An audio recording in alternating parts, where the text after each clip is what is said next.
When we start to bring negative exponents into the mix, things can get really confusing. When we see negative exponents around, we should use one of two tactics. This is the first plan that we could have. We could write everything with no denominators, using only negative exponents, simplify everything, and then if we don't want negative exponents in our answer, we can fix that at the end. So this sounds weird and complicated. Let's see how this works in practice. Let's say we wanted to simplify this rather unpleasant looking expression. I see negative exponents all over the place, and I kind of don't want to deal with that. So what I'm going to do is just write this entire denominator to the -1 power. Now what am I going to do?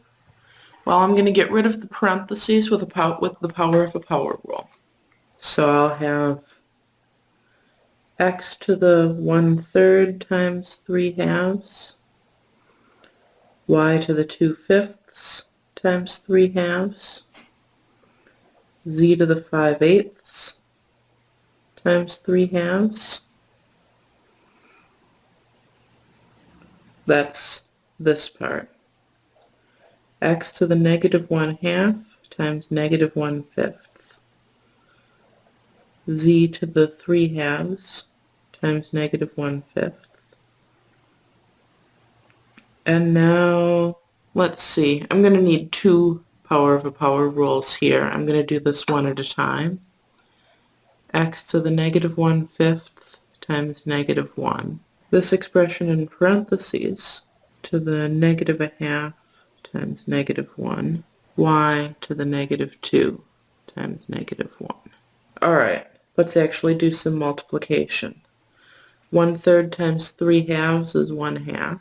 2/5 times 3/2 is 3/5. 5/8 times 3/2 is 15/16. -1/2 times -1/5 is +1/10. 3/2 times -1/5 is -3/10.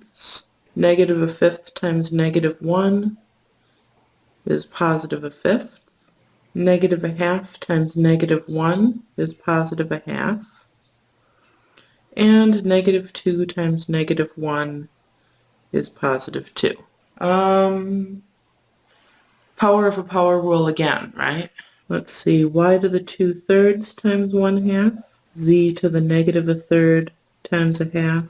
Let's see, 2/3 times 1/2 is 1/3. -1/3 times 1/2 is -1/6. And now I can start actually multiplying things with the same variable. Let's see, my x's. I have a 1/2 power, and I'm going to check these off as I use them so I know I didn't forget anything. I have a 1/10 power, and I have a 1/5 power. Anything else? That's all the x's. My y's, I have a 3/5 power, I have a 1/3 power, and I have a 2nd power. And then my z's, I have a 15/16 power, I have a -3/10 power, and I have a -1/6 power. And now, all three of these addition problems look like a great job for a calculator. 1/2 plus 1/10 plus 1/5. That's going to be 4/5.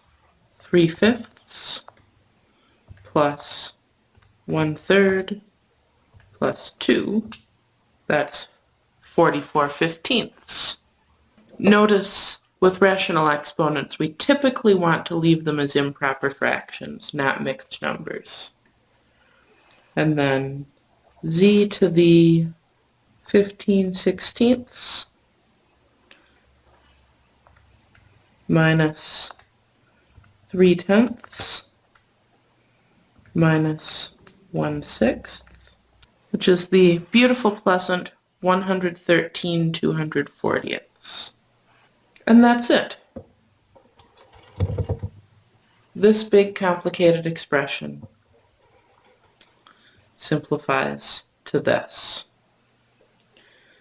And I don't have any reason not to leave this way. So I'm going to leave it like this. I'm going to give you one of these to try now. Simplify this expression with rational exponents by first writing everything in terms of just negative exponents, no denominators. Pause the video and try this now.